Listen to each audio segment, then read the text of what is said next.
Okay, thank you very much.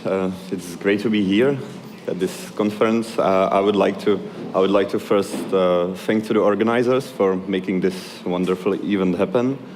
And I will start. My contribution is called Python for Physicists, and I'm not going to talk about any deep or generalized ideas about how to use Python, especially when you're a physicist, a professional. Python for Physicists, as you can maybe deduce from the first link, which is over there, is a subject we created for this semester that has just ended 2 or 3 weeks back. It was created at Masaryk University, Muni, at Faculty of Science, and this 4, the number 4 means that it was primarily devoted to students of second year of university studies. All of our material are also hosted at GitHub. Try to click on it, it won't work. It is, yeah, so this is GitHub pages for that, so you can take a look later on that. All lectures are hosted there.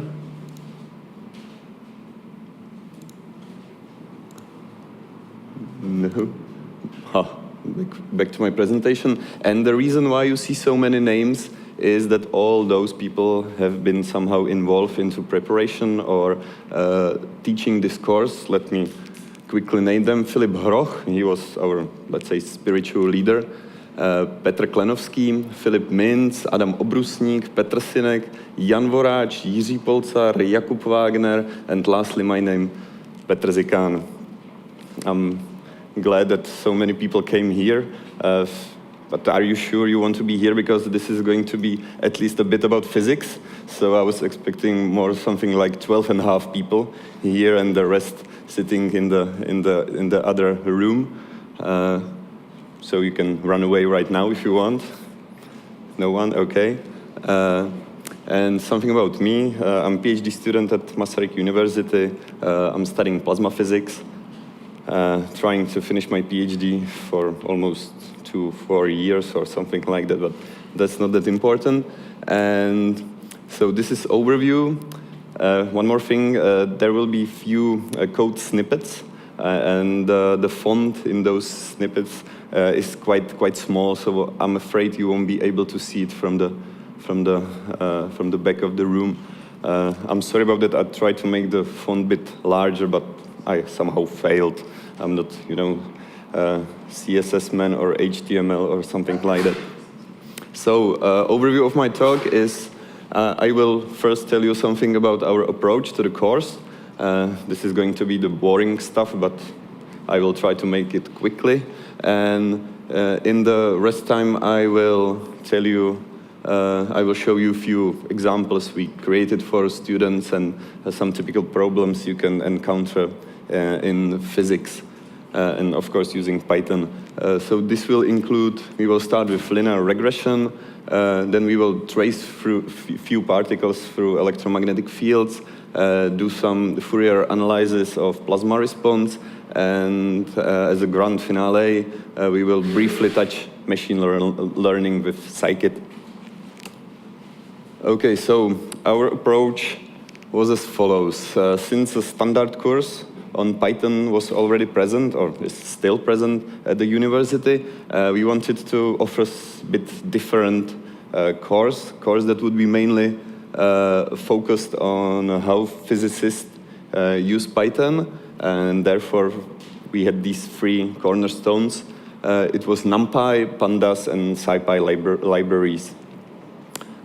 We also wanted to minimize the amount of time spent with theory, and our wish was to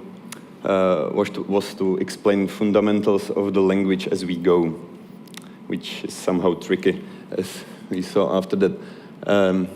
We also wanted to at least try to involve students into programming during lectures as much as possible, and therefore we chose that these lectures take place in a computer room, so that everyone had access to a computer. We also decided to use Jupyter notebooks exclusively, because most of us or at least half of us, agree that this is a great way how you can do some data processing and number crouching using Python. It's also a great way how you can visualize your results really quickly, and it's also, at least from my point of view, quite friendly to students. And that's it. Yeah, we also use these checkpoints and quizzes. What does it mean? Usually the lecturer's notebook, I mean Jupyter notebook, was projected onto the wall, and students were following us by retyping our commands. And once in a while, let's say every 10 or 15 minutes, we make sure that everybody is up to date, that his Python environment is the same as ours. Therefore, there was one lecturer and at least one, let's call him helper, he was, you know, he was online help to the students. We also use these quizzes, which means that 2 or 3 times per lecture, we made this quiz, and students were supposed to slightly modify the code we provided to them, or do some change or something like that. This is, at least from my point of view, quite important, because students need somehow to play with the Python, because if you want to learn programming, you have to program well. So this was it. This was the boring stuff, and hopefully this will be something more fun. This was first lecture, and there was quite an intensive debate among us how to start it, because we wanted to offer almost immediately something that could be of any usage to students, and therefore we decided to start with linear regression, which is a very typical problem in physics, and students will encounter this problem very soon during their studies. So the problem was as follows. Suppose we have some data stored in a CSV file. The CSV file is also quite common to Excel users and students, especially in the first or second year of studies. They use Excel quite often and quite intensively. So I'm really sorry if you don't see from the back, but hopefully this is mainly where's my mouse? There. This is the content of a file. We have 3 columns here.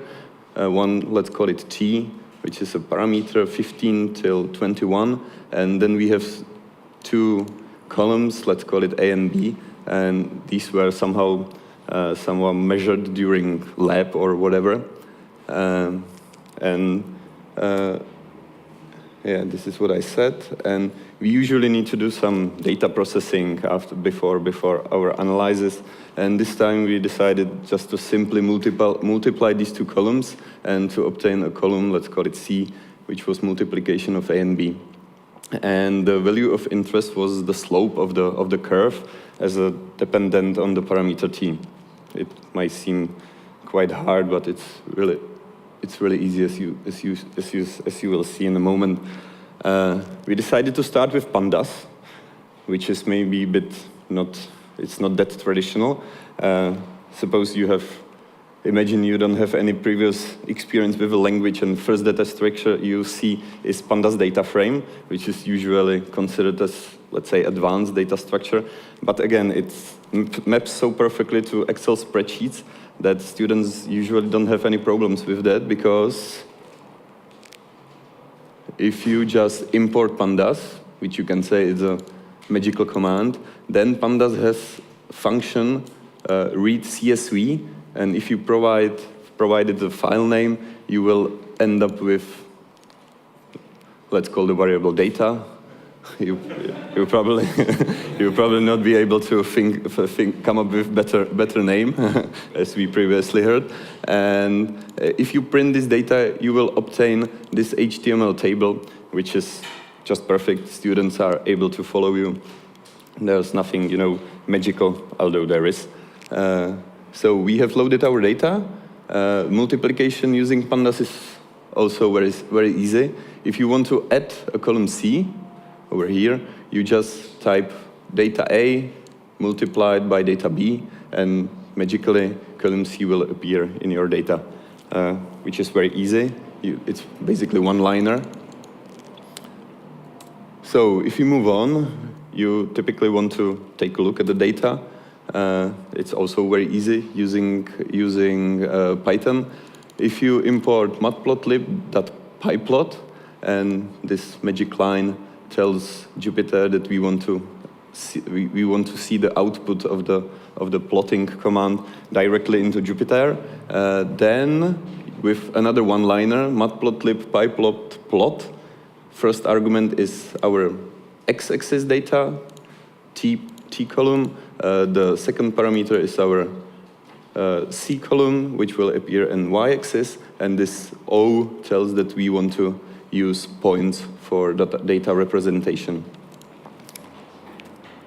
Now, the linear regression, which is the tricky part of this approach, but you can tell to the students that this algorithm is already implemented, of course, in scipy environment, and they need to just import scipy optimize, and there is this curve fit function, and if you attack it with a question mark, it will offer you online help, which is also quite important to tell the students that they are not alone, and that they can get some online help really soon. And this is just copied from the online help. You see, scipy optimize curve fit takes 3 arguments: f, which is described here, x data and y data, and the description is use nonlinear least squares to fit a function f to data, which is exactly what we need. F should be callable, and it is the model function, and it must take the independent variable as the first argument and the parameters to fit as separate remaining arguments. Then it will take x data, y data, and it will return 2 things: p opt, which is optimal values for the parameters so that the sum of squared error is minimized. This is what we are sought after. And pcoff, which is covariant matrix, is not that important here. So if you do it, it's again 3 lines of code. You first define your function f, which takes x as a first argument, c0 and c1, and it models our line c0 times x plus c1. And if you provide this function f as a first argument to this curve fit, then provide data t and data c, it will give you back popt and pcoff. And if you print popt, you will see 2 numbers. One, this is the parameter c0, which is 0.0627 approximately, and the second one is 70 point something. So the first parameter is the slope of the curve, and the second one is the shift at y-axis. If you want to see our fitted line in a graph, it's also very easy. You just need to call that matplotlib plot function twice. First with the measurement data, and second time with our modeled line. You see we used our function f, providing it data t and our 2 estimated coefficients. It will give us back y, and we will use later for the plotting. Well, the graphic is still a bit ugly, and you can do much better with pyplotlib. You just need to do some magic part, like enlarging fonts, enlarging label size, title size, font size, make the lines a bit more wider, marker size, fonts, and so on and so on. And if you do this, you will end up with much better plot. You can use LaTeX, as you see. You can do pretty much anything what you come up with. So this was the very first lecture, and it went quite well. It's quite nice problem, and it was nice start of the course, at least from our point of view. Second lecture, was devoted to installing Python environments to students' machines so that they can work on their own laptops during the courses. And the remaining time we provided a small quiz which was focused on using online resources, mainly Google, Stack Overflow, and other great Python documentation which you can find on the internet. Yeah, these two lectures, third and fourth, was the most, let's say, theoretical ones.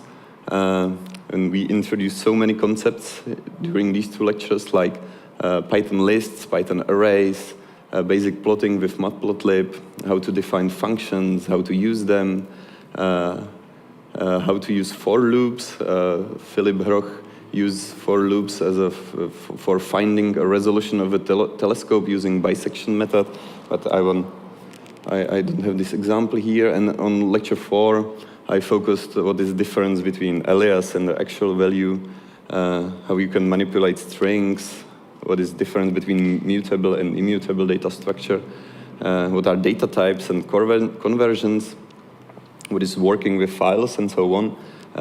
This was really tough. It was really tough, and I'm sorry to all students. I will try to do a bit better next year. And so after these two really tough lectures, we thought that it's time to make a step back and to have some fun. And this fun was with Adam Obrusník, and it was the particle tracing in electromagnetic fields. But it turned out what is fun for teachers doesn't have to necessarily be fun for students, because the problem is to solve this second-order differential equation, which comes very natural to me because I'm dealing with this stuff for several years, but students, well, they didn't. So it wasn't that easy. But basically the problem was, if you have a particle, then its state is fully described by 6 numbers. You can call it position, x, y, z, and its velocity, vx, vy, vz. And this beast is describing the temporal evolution of the particle trajectory, giving some initial values. Basically, this is second derivative of particle position, which people call also acceleration. It's not that hard, but you usually don't ask how fast is your car able to change rate of position, but you just call it acceleration. This is electric field. This is particle velocity, and this is magnetic field. This v can be represented as a vector of these 3 values, and this r can be represented as a vector of these 3 values.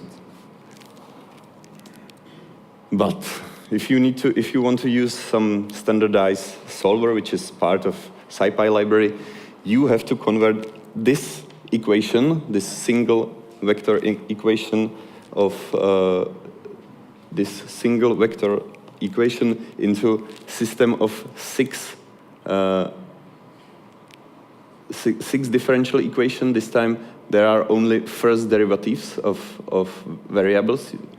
You can see these 3 are fairly trivial. We're just saying that the time change rate of position is its velocity.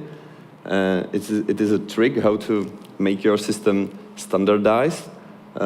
Therefore, because solvers usually expect that on left-hand side of your equations you have only a derivative of your variables, and you need to provide some function which will give them back the right sides of the equation. So in this time, velocity at the moment, and this is the right-hand side you see here, but just written down into its component. This is vector product. I hope you're at least a bit familiar with it.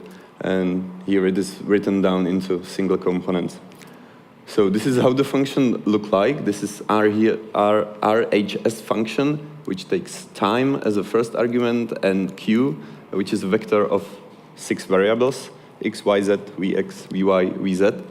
And it will give back you see dvx dt, it's just these three lines are basically those three lines, and this one line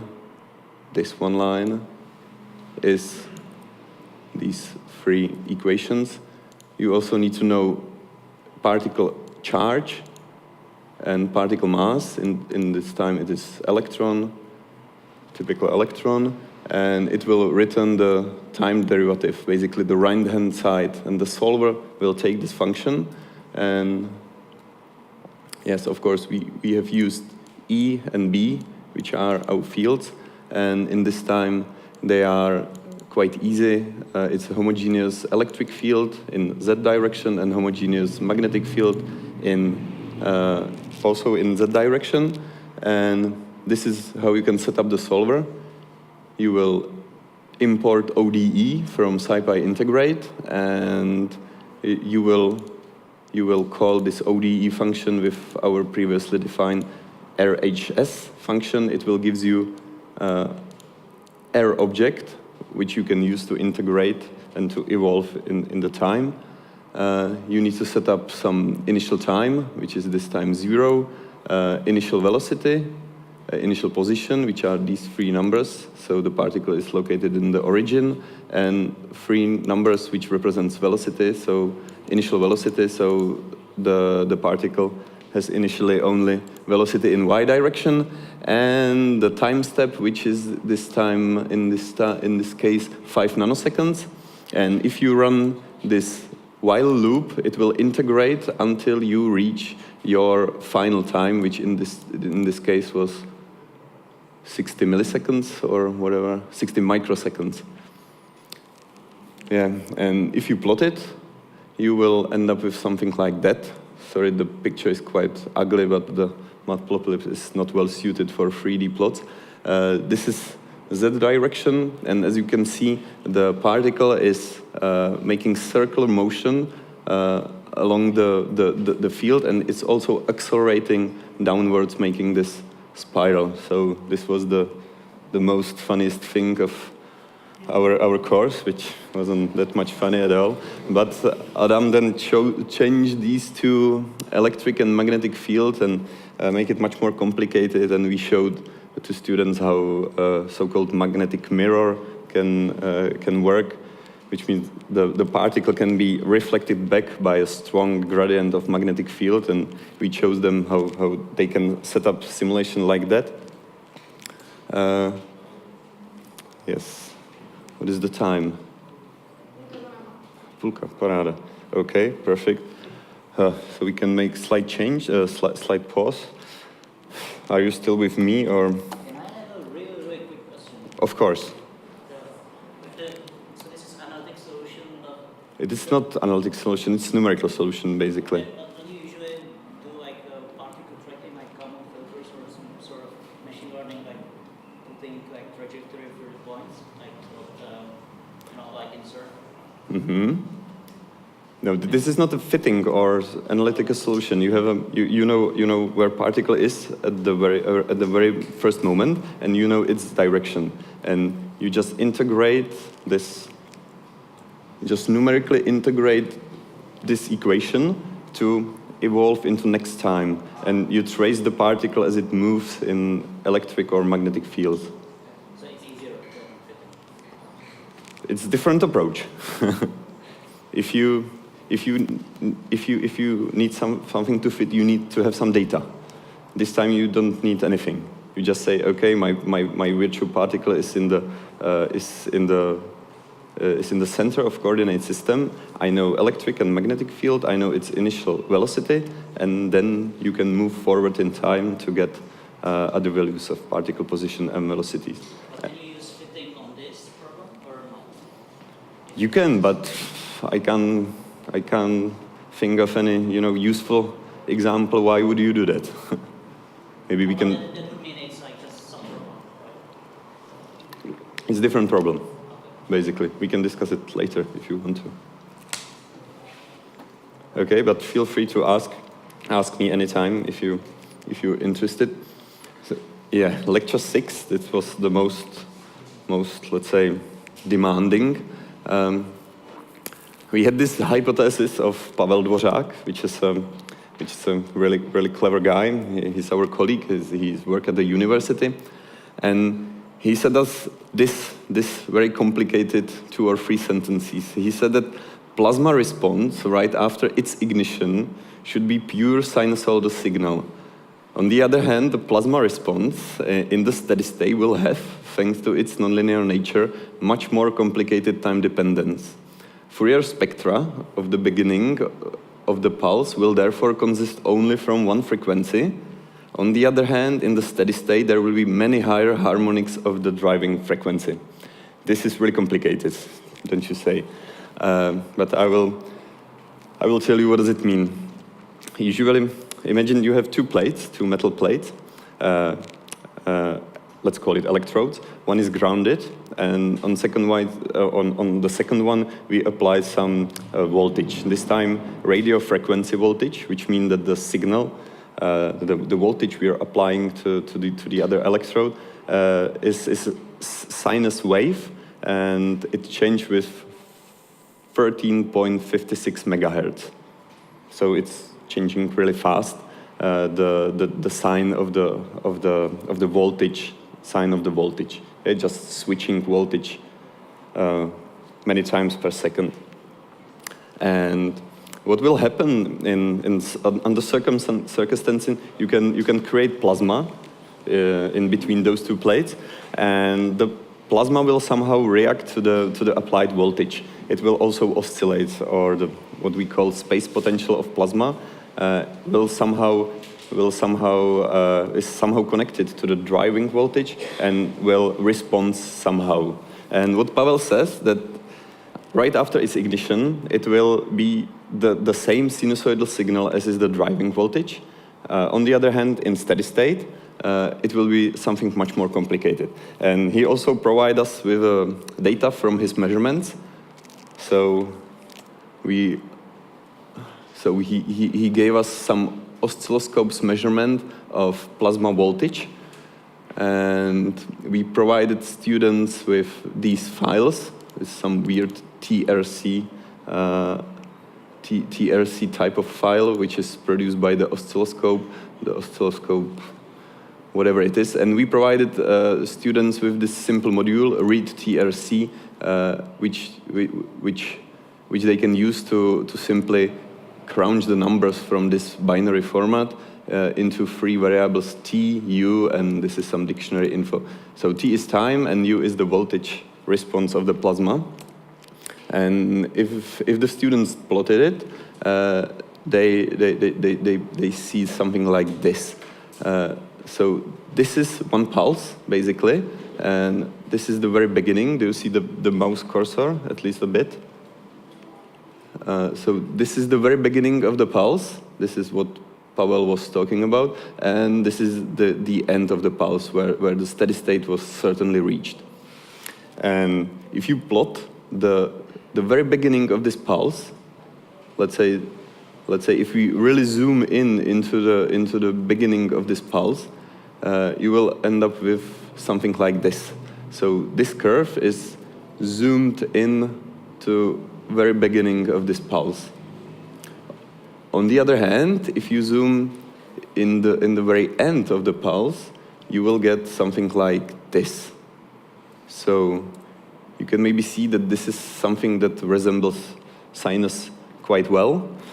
On the other hand, this is no longer sinus at all. And Pavel also told us how we should approach. We should apply Fourier analysis to this time series to obtain what we call Fourier spectra.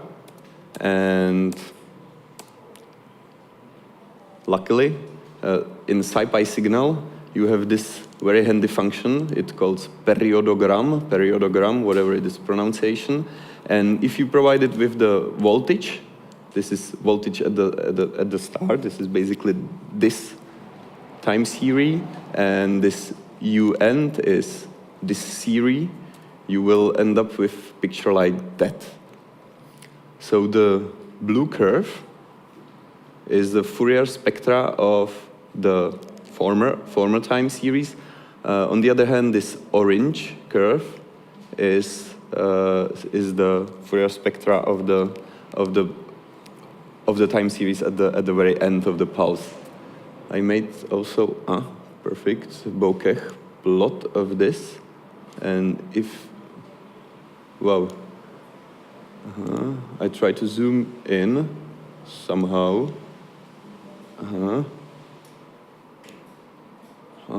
And if we zoom in, you see that there is only one peak at this Fourier spectra, which means that the time series consists only from one sinus wave with this frequency.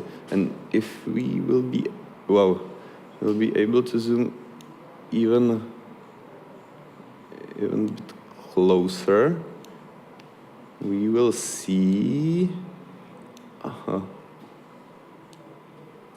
maybe that is something like 13.5 megahertz, which is exactly the driving voltage of the plasma. On the other hand, the second, let's zoom in. The second curve has much more complicated dependence, which in this case means that the time series of the plasma response at the end of the pulse was the sum of all these sinus waves with these frequencies. Each peak corresponds to one sinus wave with one frequency, and the height of the peak corresponds to its amplitude. So Pavel was right, and we were able to verify his hypothesis. So this was lecture 6, basically. It's also quite nice, according to my point of view, because this is very typical for physics. You usually have some hypothesis, you need to do some measurement, you need to take a look at the data, get somehow some feeling about it, and then do the right analysis to test your hypothesis. So, yeah, lecture 7. This was meant as introduction to modules and classes. And as it turns out, this was quite a hard problem because, to get used to objectual thinking isn't a matter of, 2 or 3 hours. So we were thinking to skip this part. However, Python is object language, so it would be at least a bit cheating, at least from our point of view. So we decided to do this quick show, although it's not a perfect example of a class. And it was the modification of the first lecture. We created this object. We read those 3 columns from a CSV file, save it as self-data, then create this column C, define function f, and call this curve fit with it, giving p-opt, which is exactly the same as we obtained at the first lesson. And then we show inheritance in this silly way. We just inherited from linrec and override the function f to have a bit different function example. We just put this -3 here, therefore this is 100, and there was 70, which is the difference.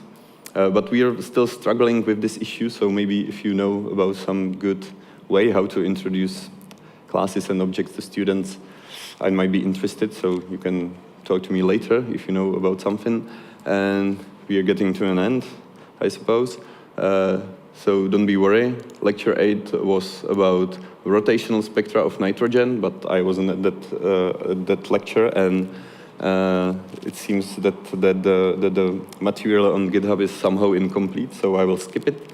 9th lecture was devoted to linear algebra using Python and especially numpy. We used all those typical shape, size, trace, diag functions, how to use inversion of matrix, how to compute eigenvalues, eigenvectors, and of course how to solve system of linear equations. And last lecture was some gently introduction to machine learning. This was invited lecture of Jiří Polcar, it's my colleague from a company I work for, and he showed some typical workflow patterns using scikit-learn, especially fit, transfer, and predict workflow. And of course, we took advantage of Iris dataset, and we did some, in this case, principal component analysis, where previously 4-dimensional data we project onto only 2 dimensions and plot it and color it according to type of iris flower.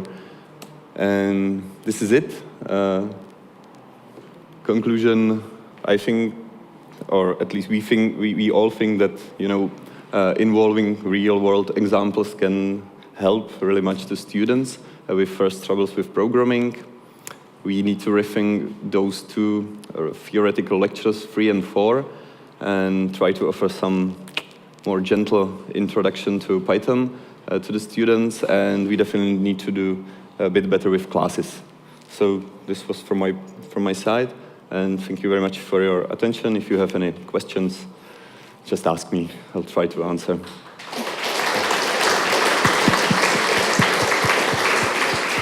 Okay. Perfect. Thank you, Peter. It was really, really good talk. And we definitely have some questions from the audience. So let's skip to Slido. So the first one, how much physics knowledge do you require for the course? So how much of physics you need to know to be able to contain the data, the information? I think you need at least something, at least basics of mechanics and maybe electromagnetics, but it's not that important, and you should be able to do even without any previous knowledge if you're able to learn physics at least a bit during the course. Okay. Was that sufficient answer? Yeah. Okay. So the other one is there going to be a MOOC version of this course? No, there's one above. Oh, I'm sorry. Oh, it disappeared. So we will get to both of them. So okay. we can start with the second one and then go to the first one. I'm not sure if I know what is MOOC. Yeah, me neither. So if you don't, then something like Coursera or edX. We are not.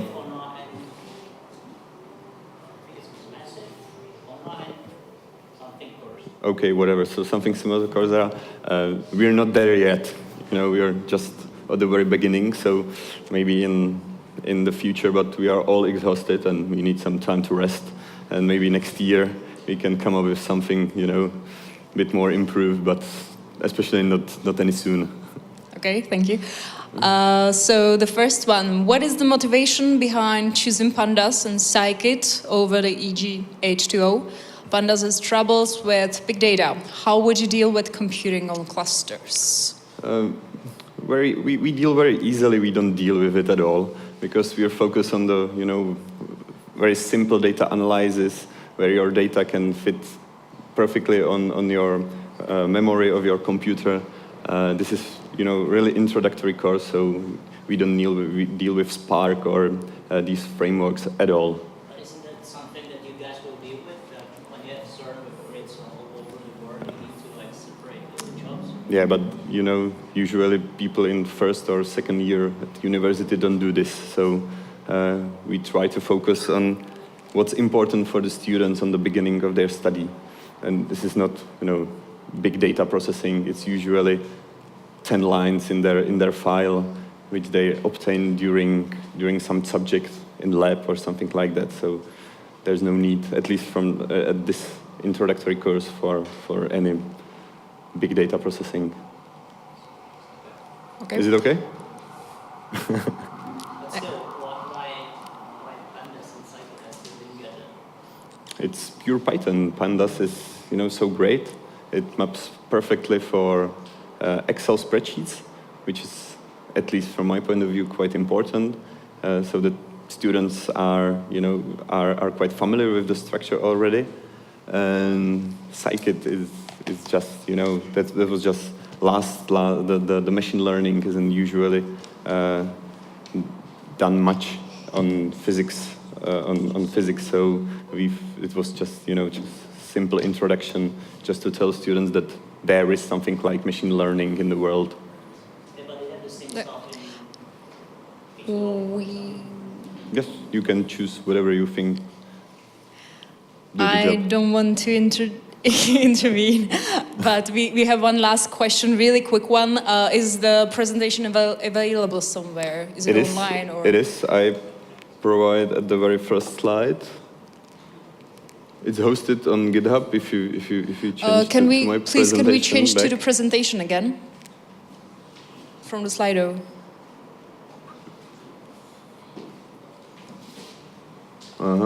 Perfect. The second link is to my GitHub account, and I will post this lecture in, I don't know, 10 or 20 minutes right after this talk ends. So you can find it over there. My account is Ziki5, and the repository is named Python Pro Physiky. You can Google it, GitHub Python Pro Physiky, and it will be there in half an hour or something like that. Okay, we have one more question, but I will ask you to ask afterwards because we need to change to the next speaker. So thank you, Peter. Thank you very much. Thanks.